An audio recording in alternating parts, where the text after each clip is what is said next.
The time is 5 p.m. and this is the Presidential Debate 2013.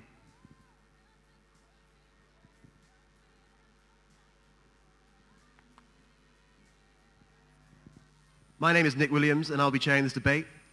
Each candidate will now have 15 seconds to introduce themselves and give a brief rundown of their policies, starting with Arik Chowdhury. Hi, my name is Arik and I want to re-engage the Guild with the student body and tackle genuine student concerns.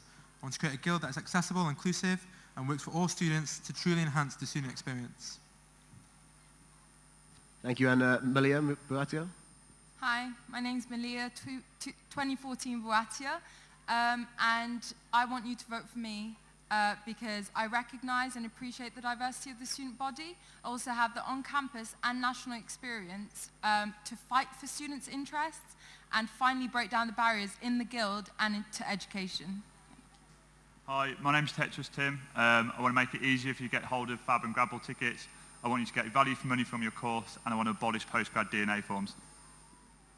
Hi, my name's Poppy Wilkinson. I'm running to increase awareness of the sabbatical team, who they are and what they can do.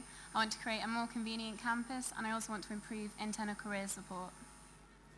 Good evening, my name is Mark Williams. A vote for me is a vote for an improved library service, more transparency within the Guild with regard to council motions and results, and cheaper and healthier food on campus. Thank you. Thank you.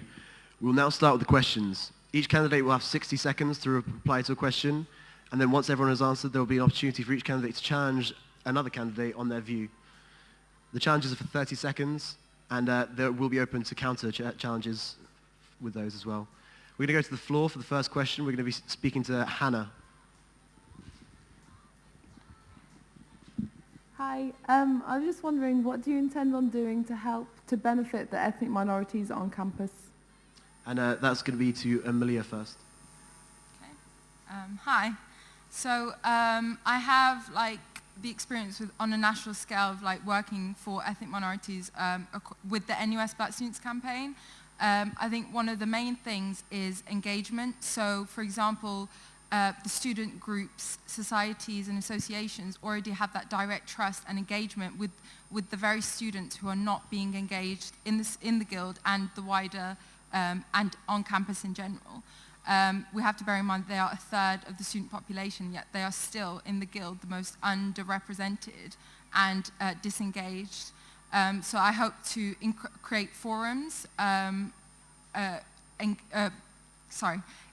up communication between these various groups who already have the trust of those disengaged students, and finally work on empowering them to run for elections and to actively get involved in every aspect of the Guild.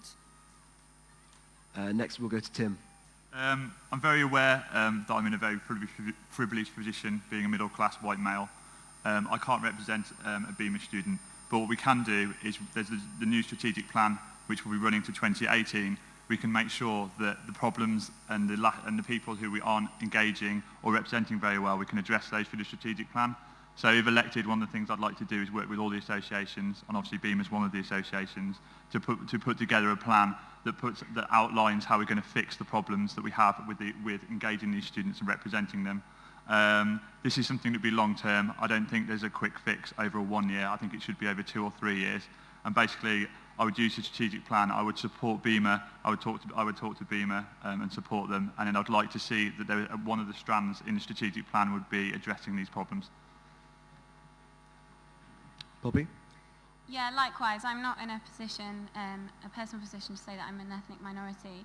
However, I would work, if elected, I'd work with all the liberation associations to ensure that they felt that they were being represented by the officer team and by the Guild as well. And I feel that I'd want to stay away from the idea that the only people that can solve those problems are people that have personally suffered those problems themselves.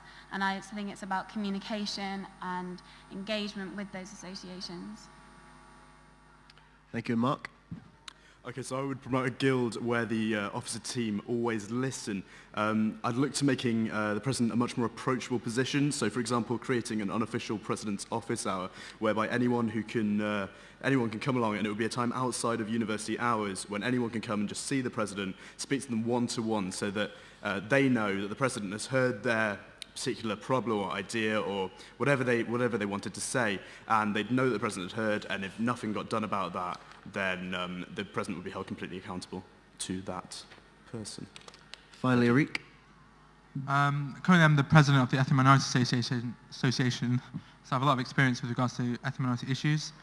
Also, a number of my policies address ethnic minority issues. For example, I have a policy that wants to create diverse events during Freshers and Refreshers Week, which means that during Freshers and Refreshers Week, I want it to be a non-alcoholic event every time there's an alcoholic event. As well as that, throughout the year, I want it to be events that are more inclusive and less focused on alcoholic events, such as shisha nights, film screenings, a lot of which I've had experience with BEMA, having organised 2 alternative freshers events. Secondly, one of my policies is zero tolerance on discrimination, which includes racism.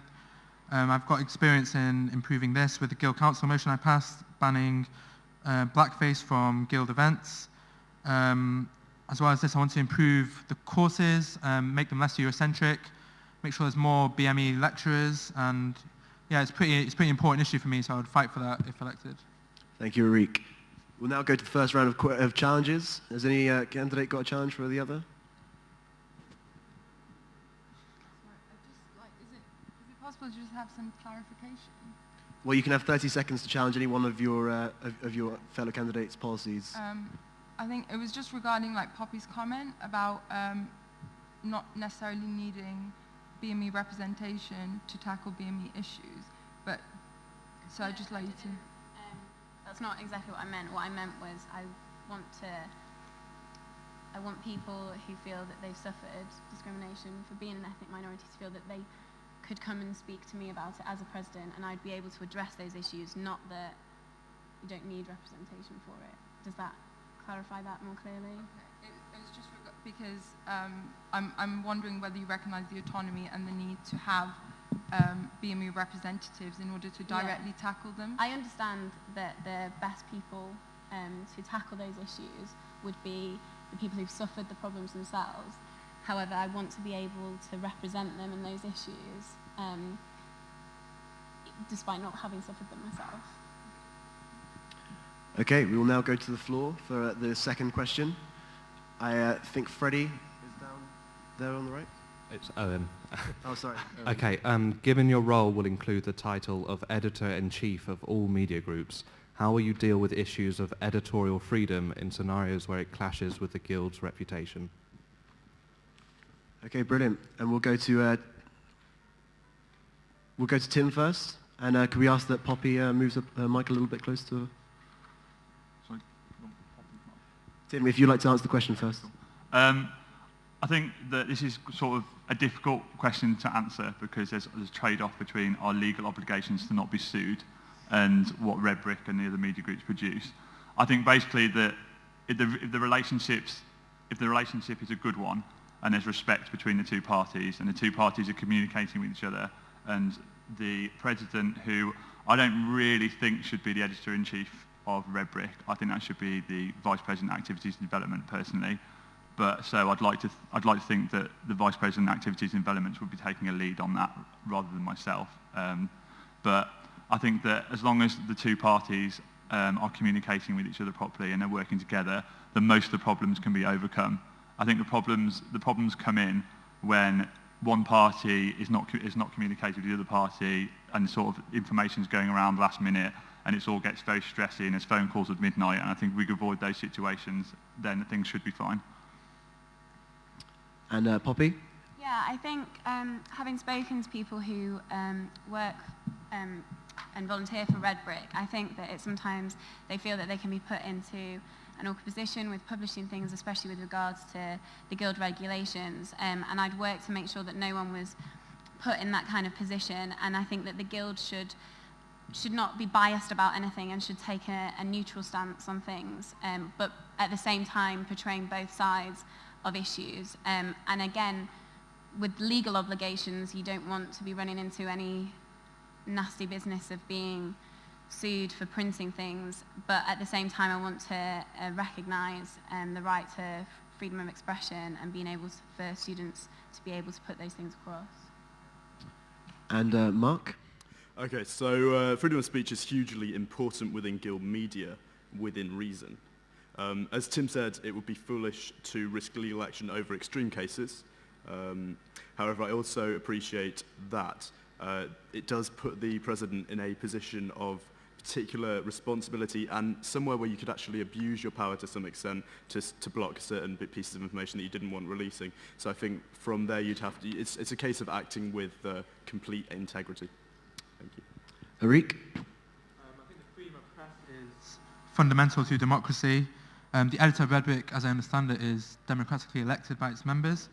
So I'll be quite happy to let a lot of the autonomy go to Redbrick itself, as long as many of the others have commented that it doesn't go against the law of the land. So, for example, if it preaches hate or violence, then that was something I would want to intervene in. But aside from that, I would respect greatly the Redbrick editor, and they probably would have a lot more experience in how to run a newspaper than I would. And Malia? So, yeah, something that's of great importance to the Guild of 2014 is freedom of expression and, of course, creativity as well. I think that obviously we'd have to look into the legal issues, that's always important, and we'd have to maintain a zero tolerance for any hate or any kind of, any hate whatsoever. And I would definitely assign autonomy to the Redbrick team. I think they've been elected for a purpose. They would do great work, and I would trust that should something controversial be brought, that there would be discussion and dialogue surrounding it anyway. Yeah, and that's it. We now go open to the second round of challenges. Would anyone like to raise a challenge? Point to Malia. You talk about Redbrick autonomy. Does that then mean that if Redbrick decide they want to go ahead with something anyway, does that mean you're going to let them get to do it? No, well, this is what I mean by the dialogue and the discussion. I think that relationship has to be established from should the various editors who are involved get elected, then we can sit down and discuss those various issues anyway. I think, so there would be dialogue and discussion. I'd hope there'd be a very good relationship so that we wouldn't get to the point where we'd be using it as a kind of way to get at each other. Yeah. Thank you. Before we go to the third question, can I please remind all the candidates to try and speak into the microphones a bit clearer, and also for Poppy to move her microphone a bit closer to her. For the third question, we'll be going to a member of the audience again. It's Freddie, I think on the right.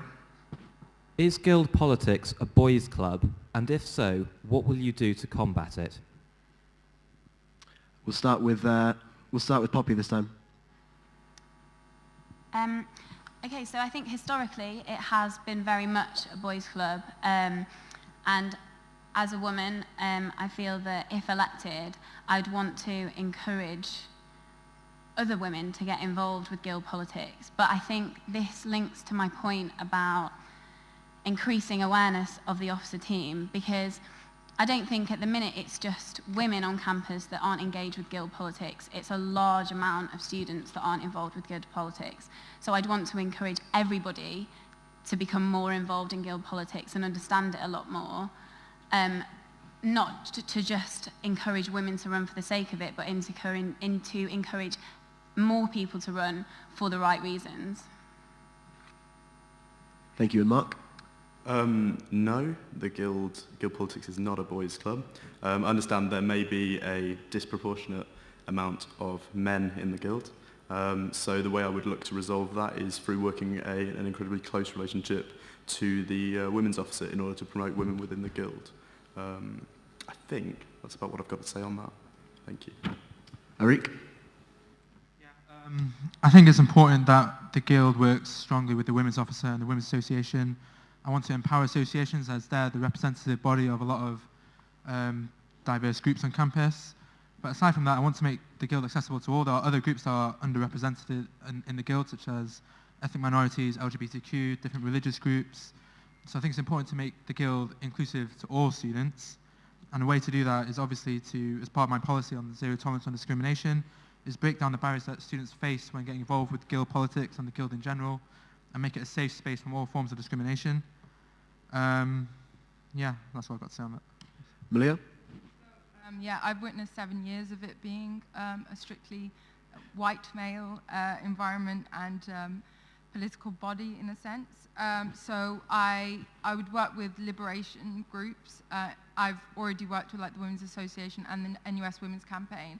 I know the various barriers that are in place and how we can tackle them from like minor scale to more long-term strategies. This includes, for example, supported the Women's Association should they wish to press for a full-time women's officer. I think that's quite important given that 55% of the student population are women and they're still very underrepresented. And then we also have to like not forget that women on this campus are like not a homogenous collective as well. So there's intersectional aspects, like should this kind of delve into LGBT, disabled, and race issues. I think that's also just as important. So you can imagine all the various barriers and like issues that are at play. And we haven't, and I definitely believe we haven't even tackled them at a basic level within this Guild of Students. So yeah, thank you. 100% definitely yes is Guild politics a boys' club. It's not representative at all. I don't think anyone can argue that.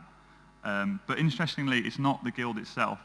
There are, if you go to student groups or other areas of the Guild, at times it's the opposite. For my Carnival Rag Committee, there was 14 girls and 3 guys. And there were a lot of people on that committee who would have made absolutely amazing officers, but they chose not to run. And that's an interesting dilemma, is why that's happened. So I think for me, the way this needs to be resolved is going with the Women's Officer and the Women's Association. And there needs to be a long-term plan put in place. And the Women's Association and the Women's Officer need support in how they feel that this needs to be addressed. And this problem needs to be addressed over a number of years, I think. Okay, we'll now open up to the third round of challenges. Has anyone got a challenge for any one of the other candidates? Tim. Mark, how can you say that the Guild politics isn't a boys' club when there's one woman and 6 men on the officer team for the last 2 years? Tim, with regard to that, I was merely answering the question based on the fact that it's not limited to just men, that as a woman you can actually be part of the Guild politics. Thank you. Arik? I'd like to challenge Tim. Like, you say that 100% the Guild is a boys' club, yet your top priority is making fab tickets easily accessible. So why isn't tackling discrimination at the top of your priorities when running for Guild president? It's because the Guild's very diverse, and my manifesto covers many areas, from postgrads to the students who don't get engaged with the Guild, and the students who don't get engaged with the Guild who just go to fab, that's fine. My diversity is with my postgrad. I'm the only person to have a postgrad point in my manifesto, and my long-term strategic plan is about how we tackle these sort of things. Are there any more challenges? Okay, well, we're going to go to the floor again for our 4th question. I think we've got a Kelly Rogers over on the left there. Hello. In your opinion, what is the Guild's biggest failing at the moment, and what are you going to do to address it? We'll start with Mark. Okay, so the Guild's biggest failing, in my opinion, is the lack of unity within the Guild and the lack of unity between the Guild and the student body in general. So I think that not enough of the students within the University of Birmingham respect the Guild as the student organisation that it is, and I think the same can be said the other way around as well. So as president, I would look to repair that relationship, and I think through unity you can have a strong Guild that can be an active Guild and can make positive changes for the student body in general. Thanks. Arik? Yeah, I think the biggest failing is that the Guild is out of touch with the student population, it's underrepresentative, and it doesn't tackle like the actual genuine student concerns. For example, in Guild Council, turnouts are really, really low. I think that needs to change completely. I mean, Guild Council is an important body in the Guild's democratic structure, yet the turnout is pathetic. And secondly, I'm part of my manifesto, I try to address a lot of actual student concerns, such as like academic services, their degree. I want to improve the library and obviously decrease like financial restrictions with regards to like printing journal articles off and essays and stuff like that. Malia? So I think one of the biggest failures is the kind of minority of the student population which is engaged with the Guild of Students. I don't think enough students again, like I've been hearing this for like 7 years. It's such a shame that this group doesn't get involved, that group, or that the majority still don't know about their own, student union, or let alone use their services. So I think some of the ways that I could do that is to kind of tackle issues of communication accessibility. I think, I go around asking people, when was the last time you felt your Guild of Students turned around and said to you, whether it's in an email or personally through a representative, what's wrong? How are things going? What can we do for you? I think that's something that we can definitely change, whether it includes like voluntary reps which communicate information about the Guild of Students, whether it includes general meetings, open forums, drop-in sessions, which allow for like more autonomous forms of complaints or issues to be raised, because some people are not comfortable enough to approach their student union regarding the various barriers which prevent them from getting involved with the Guild. Thank you. Tim? For me, sort of going to go from sort of personal experience, it's about how we are treating and interacting with the students who volunteer with us and who get involved on various different levels. I think the student union does a really bad job of inspiring these students who get involved, and the amount of students who I've known, who are friends, who get involved and they walk away from their time, RAs, student groups, who have nothing nice to say about the building, and I think that's really sad. We need to be inspiring these students who get involved, whether they get involved doing a rag raid or they get involved in buds. We need to be inspiring them to get involved and then stay involved. And if we can do that, then they will carry on being involved and they will get involved in the politics. Things like the RA scheme need sorting out. The RAs need to be proud to do their volunteering, but they've got nothing nice to say about what they're doing. And it's these sort of things we need to sort out, because then it'll have a knock-on effect and everything else. Thank you. And finally, Poppy. I don't think that the Guild has one particular specific role, so I don't think I could say that it has one big failing. It has various different roles, and students get involved on differing levels. But in my opinion, a main role for the Guild is to represent its students, and I don't think at the minute the Guild, especially Guild Council, actually represents the whole body of the students. And I understand that it's very difficult to embody 26,000 students in one Guild Council chambers, but I think just from the small experience of campaigning for the last 3 days, every single first year that I have spoken to, with the exception of a couple of RAs at Elgar Court, did not have a clue what was going on. They didn't know what the officer elections were, they didn't know who the officers were, so I think that's a big problem. If first years don't know who the officers are, how can they represent them? Thank you. The round of challenges is now open. Arik? I'd like to challenge Malia on her point about accessibility. 2014 in general, I've been talking about accessibility, yet what they're really trying to do is intending to bring in a clique. In particular, they've tried to politicize an apolitical role of the disabled students officer.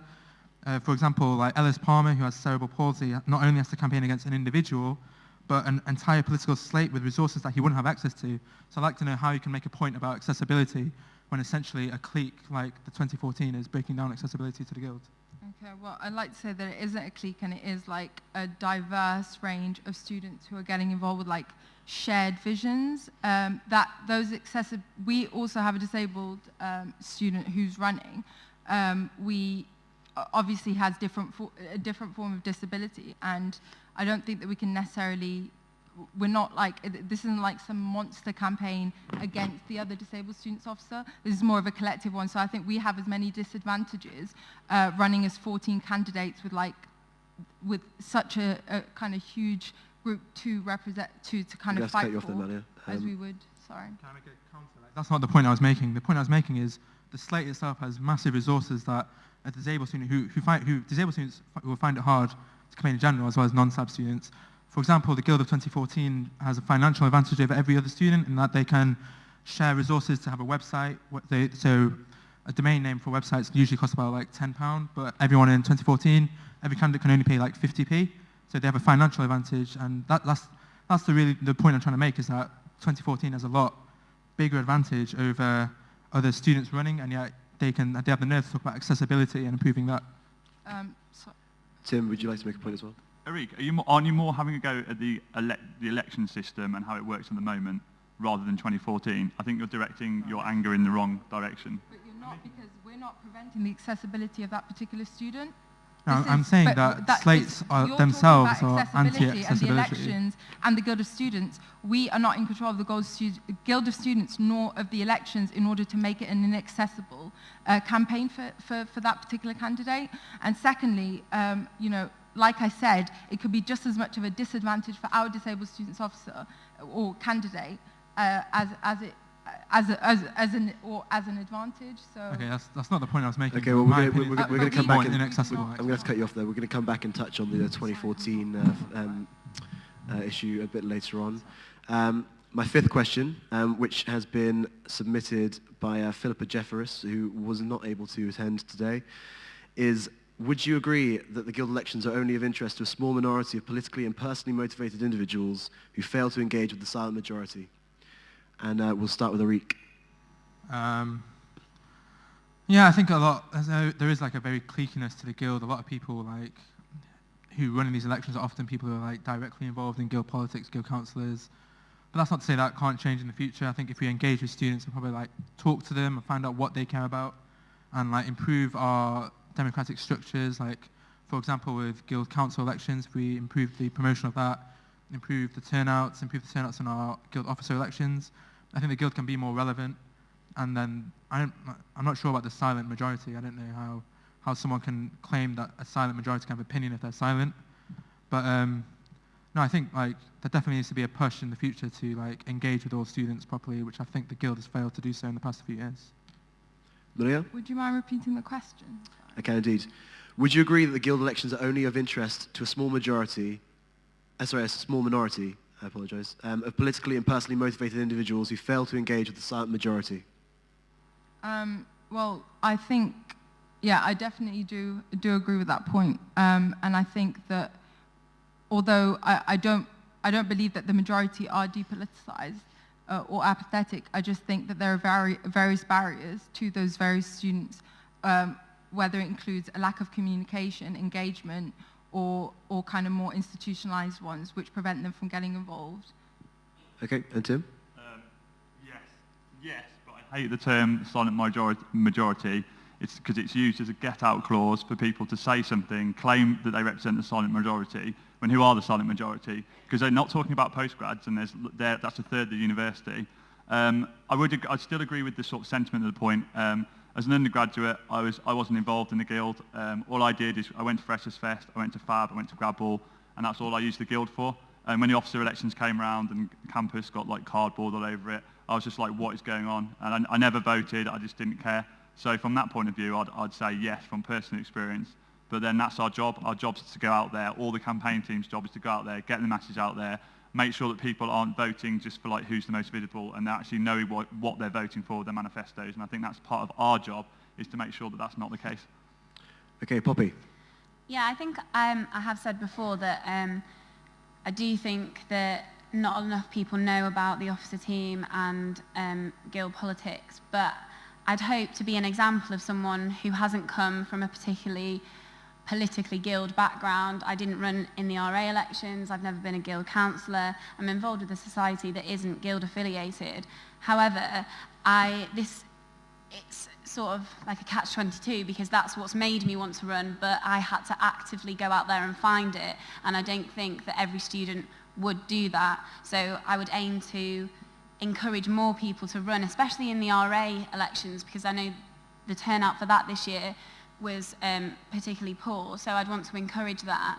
I also want to just engage more people with Guild politics. Finally, Mark. Okay, so rather than what Tim said about the silent majority being a cop-out, I find it a slightly more concerning term. But what I would say is that yes, the Guild elections do apply to a minority to some extent, but that's only through a lack of promotion and unity between the Guild and the students. I know during campaigning over the last few days, I've spoken to a lot of first years who've known absolutely nothing about the Guild, and I've spoken to them about it, and actually I've received some really, really positive responses. So I think we work to improve the relationship between the Guild and the students. We make sure that first years understand about the Guild from the start, and in future years we start to see far more interest in the Guild from all students, hopefully making it a majority rather than minority. Thank you. And now I'll make it available for you guys to open challenges towards each other. Is there any? No? Okay, well then we'll move on to our fifth and final question for this debate. The question was submitted prior to the debate. Eleanor Smallwood couldn't be here, but the question is, have you considered the 2014 faction as a tactic which is likely to be alienating voters? And Malia's going to be the first one answering this question. Okay, so I don't feel that it will be alienating voters. I think that it's a way for us, and the way we presented our manifesto is kind of with a shared vision of liberation, cooperation, diversity. We put liberation at the forefront. We put all the various issues that the students, we're essentially here to serve students, and it's not in kind of necessarily a threatening way. We're just showing that a collective support of various candidates which may feel that there are various barriers in place that would otherwise, that might otherwise kind of dissuade them from running. I feel that every student has the choice, and I hope that they feel that way and they don't feel threatened in any way by the 2014 Okay, Tim? shared vision. No, I don't think so. I think the 2014 slate's within the rules, and I think a lot of people forget sort of the national party politics that no one seems to complain about.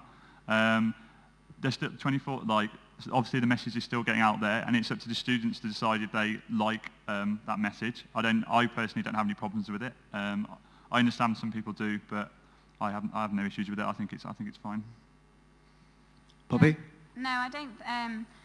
No, I don't necessarily agree with that statement. I think with slates generally, they allow people to run who couldn't necessarily run on their own. Also, if successful as a slate, you start office all with one vision and unified. However, I'm not necessarily sure that that's always a good thing, because debate is healthy, and I think it's good for officers to challenge one another, and so that the correct decision is reached for the benefit of, that's for the benefit of all the students. And also, as slates more generally, I think that weaker candidates can get elected off the coattails of stronger candidates, but in terms of alienating people, or was it intimidating? I'm not necessarily sure I agree with that, no. Mark? Sorry, would you mind repeating the question? The question was, have you considered that the 2014 faction as a tactic which is likely to be alienating voters? Alienating voters. Sorry, I didn't hear that the first time, and I didn't quite interpret that based on other people's answers. Okay, so in general, no, because people are going to see this big thing which is essentially looking quite strong and has a clear, genuine message which is all sort of collectivized and nice, supposedly, and they'll see it, and a lot of people will think, oh, great, good, strong, see that. However, yeah, it will probably alienate some people, given that if you look at that slate and you go, there's one person here who I don't think I'd want to vote for, that might then damage that person's view on the entire slate altogether. And I think that, I'm going to finish there. Thank you. Thank you. And finally, Eric. Echo a lot of the comments, like students do have a choice, it's their decision, and that's democracy. However, my issue is that there is a potential to alienate future voters, future students, future candidates from running in future. For example, let's say Tetris Tim was to win president and the rest was 2014. There could be a perception that the Guild officer team is divided because the slate wasn't successful. And as well as that, if the slate is successful, will that then mean that future candidates will think, oh, there's no point running, it's like, I won't be able to win unless I'm on a slate, there's literally no point wasting 2 weeks of my life on this. So I think, at the moment, I think it's fine, students have a choice to choose, I don't think it's alienating. But I think the issue is for future elections, will it result in alienation of students and disengagement? Okay, would anyone like to make a challenge? I'd just like to ask another question off of the back of that one. You raised the point about having officers elected that have different views. How would you manage to sort of manage those differing views? Because we've seen in past years that differing views can have a damaging effect on the ability of the sabbatical officers to work as a team. So what do you think what quality would you be able to bring to the table to stop that? Yeah, Tim. You have to embrace it. The world would be a very boring place if we all agreed with each other. One of the sort of major things a sabbatical officer has to do is reach compromise with the people they're working with. Like, if I had an officer team who all agreed with me, then we wouldn't have a very diverse officer team, would we? So I welcome people who disagree with me, because it's good to be intellectually challenged. It's good for people to pick you up on what you're saying and push you, because otherwise, how will we develop? Poppy? Yeah, absolutely, I agree. I don't think it would be, like I said, debate is healthy, and I don't think an officer team that necessarily agreed all the time would be very representative of students, because we know that students don't all agree all the time. So I think it would be more representative if there was debate, and I think it's very important for people to not go in with one set mindset and stick with that mindset. And a good officer is someone that can see both sides, have an opinion on it, and then be willing to change that opinion as well. Mark? Okay. So I think with regard to this, we'd look at, so when you have differing views, you've got to make sure that none of that is to do with personal problems that each of the officers have with each other. So I'd promote a guild where the officer team leave all personal problems at the door and have a healthy working professional relationship where everyone respects each other on a professional level. I think what you can, diversity within views and sort of conflict in some ways, in a good way, is helpful because it does promote accountability. I think if you all hold the same beliefs, then you could run the risk of not having that accountability. So in general, it's a good thing. Okay, thank you. And Rick? Can you repeat the question, please? Well, the question was, in previous years, we've seen that differing views have caused damage and rifts amongst the sabbatical team. How would you, as a president, manage those differing views and allow it, everything to run smoothly? Yeah, I like to echo a lot of the comments. It's about how you deal with it. Different views aren't necessarily bad, as long as it leads to productive, as long as it leads to progress. However, we should remember that each role does have its own mandate, its own description. So, you need to remember that as president, that they have been elected on this manifesto. You should have to respect that. That's the decision of students. But no, I think it's fine as long as it leads to intellectual debate and progress and benefit students. It's fine. Finally, Malia? Yeah, so should the 2014 team not all get elected, I think I'd hope to, through direct engagement, we'd understand what the students' issues are and what we're supposed to be prioritizing. So I'd hope that, if there were any issues, it would be regarding what campaigns are launched, what changes are made, how we go about representing students, in which case, the personal issues or even political ones have to be put aside, because we're essentially there to serve the student population. And if they've come to us and presented us with the various issues that they want us to tackle, then I don't see how that would affect things, because then it would be going against the very student body that you were elected to work for. Yeah. Would anyone like to make a challenge? No? Would I like to? Anyone? No, I'm good, thanks. Okay. No? And sorry, the final question now is also another one that's been sent in by John Dolan, who isn't able to be here today. Apart from the fact that you believe in your policies and that you are the right person for the job, why do you actually want to be president? And we'll start with Polly. Poppy, sorry. Poppy, yeah. Why do I want to be president? Because what can't I use to answer that question? What can't I use, sorry, did he say, aside from? Aside from the fact that you think you're the right person for the job and that you believe in your policies. Oh, okay. Why do you want to be for? So I think for most candidates it starts with personal experience, and my personal experience is that I wasn't involved in guild politics, possibly felt a little disengaged with it, and I want to be able to represent students and get more students involved, increase awareness of the officer team, because they deal with and address with so many issues that students face. So why shouldn't every single student know exactly who it is? And I want to be able to encourage the other officers and the vice presidents that I work with to do exactly the same. Thank you, and Mark? Okay, I'm going to keep this relatively brief. I have had a fantastic time at the University of Birmingham. I love the city, I love the campus, I love the university, I love my course. I want to make Birmingham University the best possible university it can be, and I see that the best way to get involved doing that would be as president of the Guild. Thank you. Eric? Yeah, I think the Guild has a lot of potential that it's not currently fulfilling to help others. Like personally, I like to get involved in a lot of community projects, and I think we all have a responsibility to help others. So that's in general why I get involved in guildy stuff. Secondly, I think I'll be good. Thirdly, I think the Guild in general has been quite I won't use a swear word, but the Guild is not been the best. I think I would like to revamp and change it, and to do so, I think you should to change something. I think you should lead it and then redirect it into the vision that you want the Guild to be, which is what I want, is to be inclusive and diverse and to actually help students day to day, their day-to-day issues, which I don't think it does currently.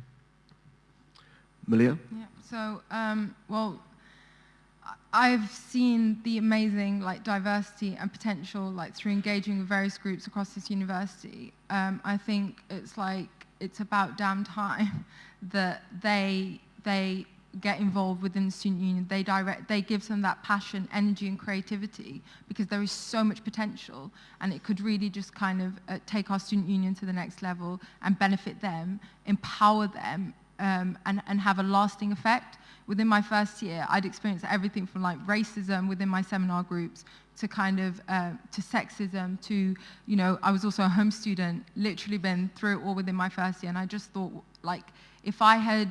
if the various barriers weren't there, and if the right kind of structures were in place, the right campaigns, the right engagement, then I would have been able to be a part of such an amazing student union, what could be an amazing student union, and work for the benefit of all students at this university.